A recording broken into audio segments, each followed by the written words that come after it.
bulan Ramadan, malam Jumat pertama di bulan Ramadan. Malam itu dia bilang sama orang yang ada tinggal bersama dengannya, perempuan, "Nak, kamu kalau turun nanti nih habis maghrib dia akan turun biasanya untuk ngurusin buka puasa suami dan anak-anaknya." Itu perempuan ikut sama dia dari belum nikah sampai dia nikahkan, sampai punya anak-anak, dia tinggalkan di rumah bawahnya, rumahnya tinggal, beliaunya di atas. Dia perlu ada orang bantuin dia, bukan buat masak, bukan buat apa-apa, tapi buat nemenin sholat. Beliau bilang, "Saya nggak mau sholat saya sendirian." Jadi temenin sama perempuan tersebut. Perempuannya cerita kepada kami saat kami takziah. "Saya jumpa dengan Bu Baba Khadijah ini, Syekh Bakar bin Salim, beberapa hari sebelum bulan Ramadan." Dan itu, ya Allah, saya baru tahu ada orang yang menganggap kematian benar-benar sebuah pesta, teman-teman serius sekalian, benar-benar sebuah hari raya, teman-teman. Mudah-mudahan Allah karuniakan juga kepada kita rasa yang seperti itu terhadap sebuah kematian. Nggak takut akan mati, justru rindu orang. Saat saya duduk di situ, itu hari subhanallah sekali ya. Saya mulai ingat gitu ya, bagaimana Allah mengatur segala sesuatunya. Kami hari itu berencana berkunjung ke tempatnya Bapak Khadijah sebelum berkunjung ke ziarah ke makam Sayyidina Syekh Abu Bakar bin Salim. Memang rumahnya satu daerah di situ ya.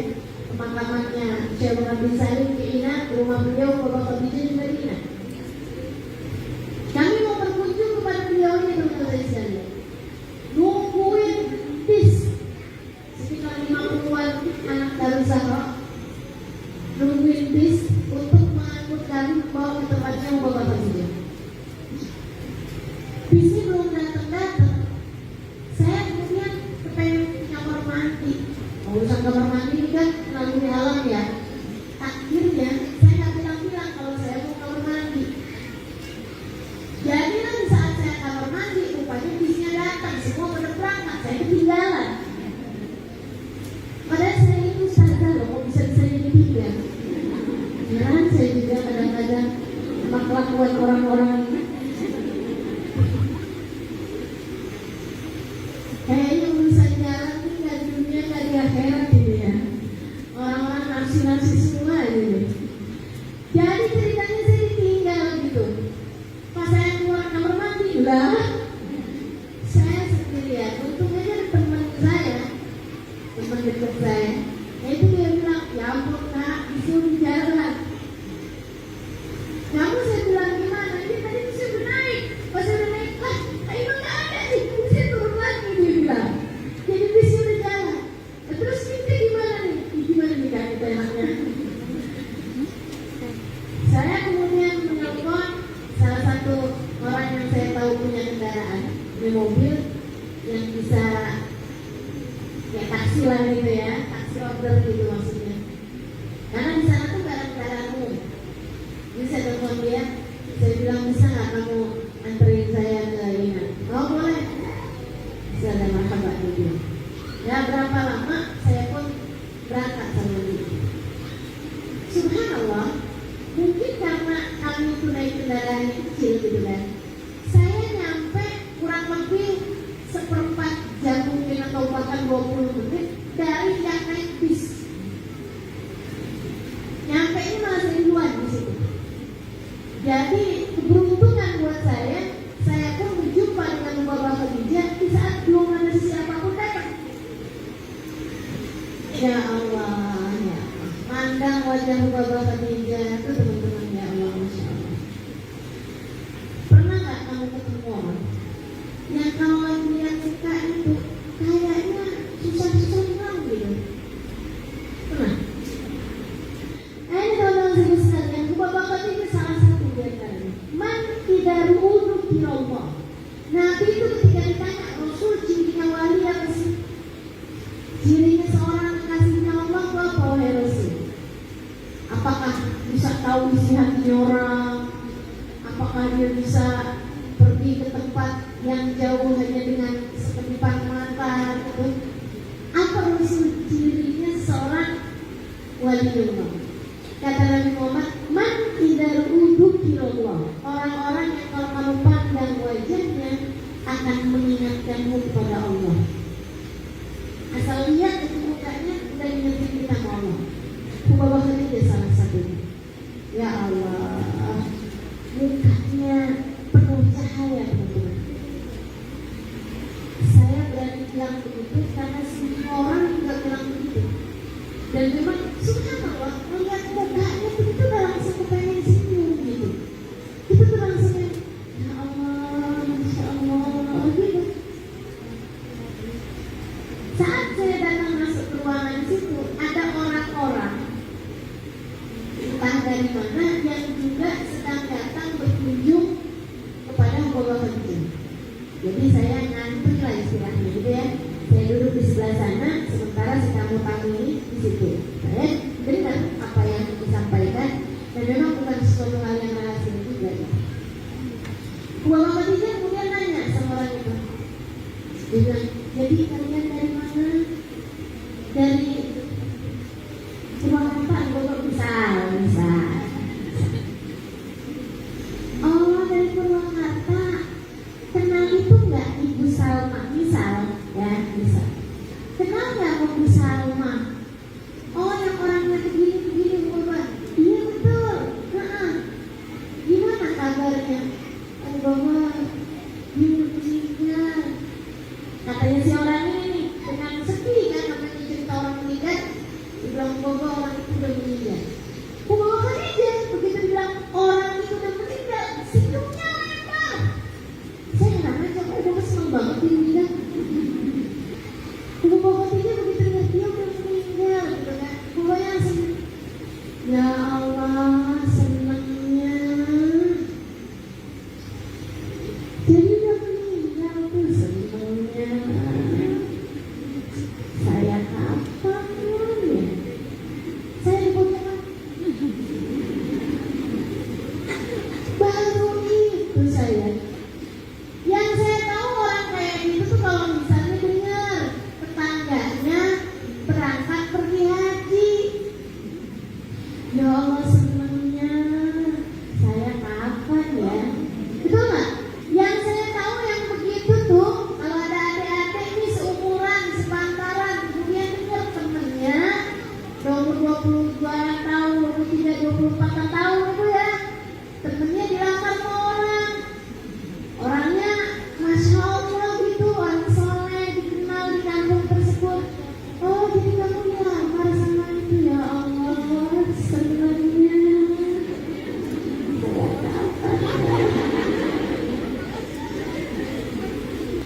Teman-teman saudariku sekalian yang saya muliakan, Bapak Khadijah bisa begitu bahasanya ketika mendengar seseorang meninggal dunia. Ya Allah, senangnya saya kapan ya? Senang benar gitu. Baru itu seumur hidup saya melihat orang melihat kematian sebagai sebuah pesta. Baru itu seumur hidup saya mendengar langsung seseorang berkata bahwa aku rindu kematian. Gerangan kapan kiranya ia akan datang? Banyak berubah persepsi saya tentang kematian, bahkan dari ucapan sekecil itu yang keluar dari hati seseorang yang mengenal hubungan dengan Allah Subhanahu wa Ta'ala. Saudara sekalian saya muliakan, jadi gak salah kalau waktu kematian ketika beneran datang kepada Bapak Khadijah, Bapak Khadijah menyambutnya dengan penuh sukacita. Dia bilang sama orang yang menemani beliau ini ya, jadi perempuan ini, ya umurnya mungkin waktu itu sekitar 25-26 tahun gitu, belum 30. Dia bilang, nak, kan bulan Ramadan, nak nanti kalau kamu turun, kamu ngurusin bukan puasa buat suami dan anak-anakmu, nanti waktunya Isya buruan naik ke sini ya. Soalnya saya mau sholat dan sholat tarawih lebih awal malam hari ini. Soalnya di situ saya mau pergi kondangan. Si perempuan ini aneh gitu dengernya, pulang Ramadan pergi kondangan, siapa yang mau ngawinin?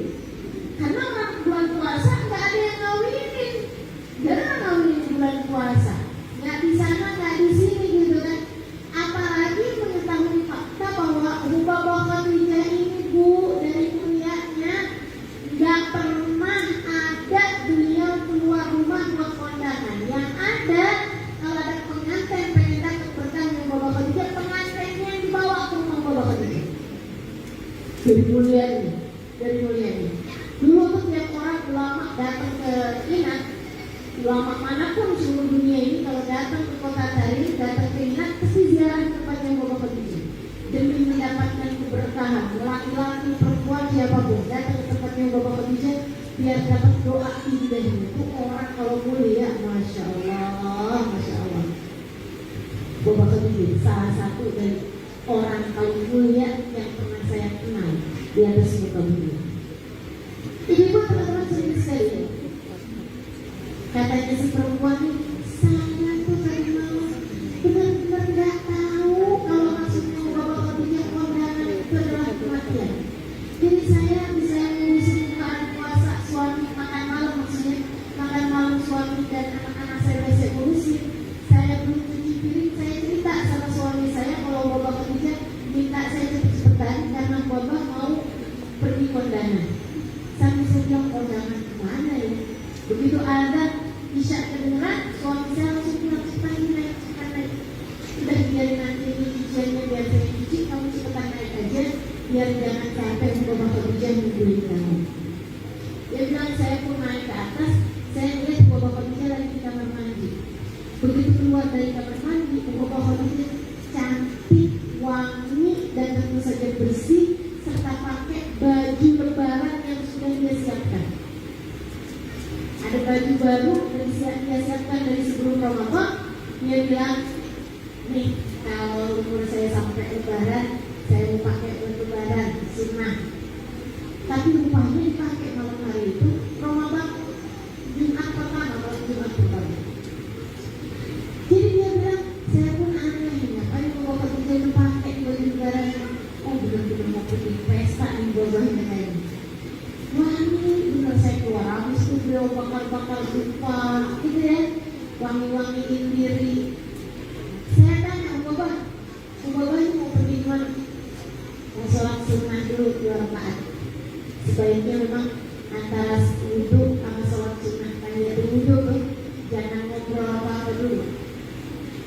Habis selesai sholat sunnah, saya nanya lagi, Rubabah beneran mau pergi, dan itu senyumnya gak bisa hilang.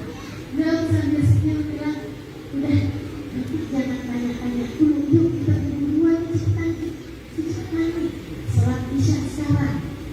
Dia bilang lepas sholat isya, beliau waktu isya, habis itu selesai, saya mau nanya lagi, Rubabah kemana sih? Beliau bilang yuk kita tarawih. Habis selesai tarawih 20 rakaat, beliau bilang, kita witirnya malam hari ini 11 ya. Kenapa gitu Rubabah? Karena gak keburu kalau nanti witirnya. Mana sih sebenarnya Rubabah ini perlu misteri? Dia bilang kami pun sholat witir 11 rakaat sesudah sholat tarawih 20 rakaat. Dia bilang habis selesai sholat witir, saya mau nanya lagi, Rubabah mandiin saya Quran. Dia bilang yuk hataman ke saya.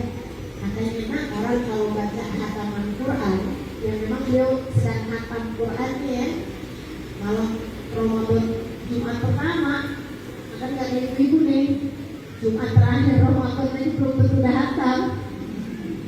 Ini masih Jumat pertama dah hatam ibu nih, gak nyampe seminggu berarti kan.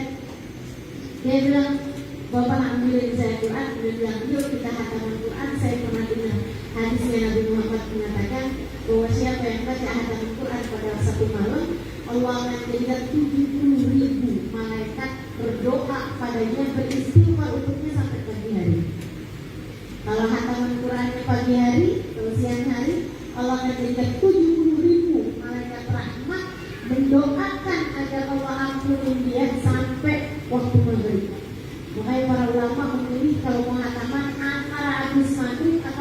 subuh, biar istighfarnya lebih panjang sampai ke dari subuh sampai ke maghrib, dari maghrib sampai ke subuh. Tapi kalau kita hataman ba'da asar, nah itu kan istighfarnya cuma ke maghrib, malaikatnya kan udah sisi banget gitu.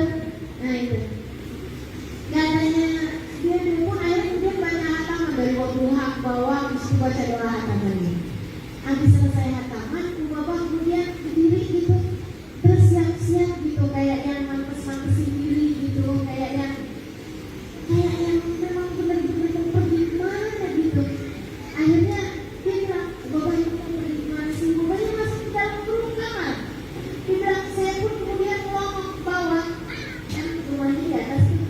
Saya ngomong ke bawah, saya pikir mungkin ada mobil gitu jemput atau ada apa gitu, kendaraan di bawah gitu. Ternyata nggak ada. Saya pun nyusulin Bapak masuk ke dalam kamar, Bapak kemudian naik ke atas tempat tidur. Saya bilang, Bapak, dia mau pergi. Iya, saya mau pergi dengan Bapak. Dengan senyum yang sekali lagi nggak bisa hilang dari wajahnya. Sekarang benar saya mau pergi. Bapak, emangnya Bapak mau pergi? Undangannya siapa Bapak? Bapak sambil senyum bilang, undangannya Allah. Saat itulah saya paham bahwa maksudnya Bapak pergi kondangan, pergi mendatangi undangan, yang dimaksudkan adalah meninggal dunia. Saat beliau bilang saya mau pergi ke undangannya Allah, baru saya mau. Dia bilang saya mau segera pegang tangan Bapak. Saya bilang Bapak jangan pergi, Bapak jangan pergi, Bapak jangan pergi. Nanti kalau Bapak pergi saya sama siapa? Bapak jangan pergi. Sambil senyum Bapaknya bilang, nah saya sudah menunggunya cukup lama. Saya sudah menunggunya cukup lama. Sekarang sudah datang waktunya. Maka ikhlaskan saya pergi, sebab saya akan segera pergi.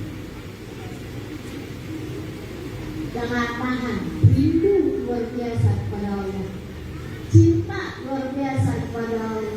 Jelang-jelang saat pertemuan, di mana enggak berdebar-debar hatinya, di mana enggak berbunga-bunga jiwanya, di mana enggak bahagia luar biasa, teman-teman saudari sekalian, hati menunggu saat-saat kematiannya. Beliau kemudian bilang, nah saya sudah menunggunya cukup lama, saya sudah sangat menginginkannya. Dia bilang melihat kematiannya Bapak enak banget, saya pegang tangannya lebih erat, kemudian saya bilang, kalau gitu ajak saya Bapak, kalau gitu ajak saya. Bapak saya pergi juga bersama denganmu. Bapak senyum lagi kemudian bilang, itu adalah selalu awal. Semua orang ada waktunya masing-masing. Sekarang datang waktu saya, belum datang waktu kamu. Tolong sampaikan dengan sama semua orang yang pernah mengenal saya. Sampaikan kepada mereka permohonan maaf saya. Dan katakan kepada mereka semua juga, jika mereka punya salah sama saya sudah memaafkan mereka semuanya. Beliau kemudian lihat-lihat ke atas, senyum, kemudian berkata, Asyhadu an la ilaha illallah wa asyhadu anna Muhammad Rasulullah. Kemudian keluar nyawanya, diiringi dengan senyuman paling indahnya, meninggal dunia pada saat yang sangat beliau inginkan. Saya udah janji ya sama malaikat Israel, enak bener. Masya Allah, ini para kekasih Allah Subhanahu wa Ta'ala, teman-teman saudara sekalian. Mereka buat mau'id sama Allah, mereka buat janji temu sama Allah, mereka order waktu yang paling indah buat mereka untuk jadi saat pertemuan dengan Allah Subhanahu wa Ta'ala. Bisa mungkin itu pesannya, bisa pesan-pesannya tentang waktu kematian mereka sendiri, atau sekurangnya sudah diberitahu kapan kira-kira kematian akan datang kepada mereka. Masya Allah. kematian paling indah teman-teman sekalian yang saya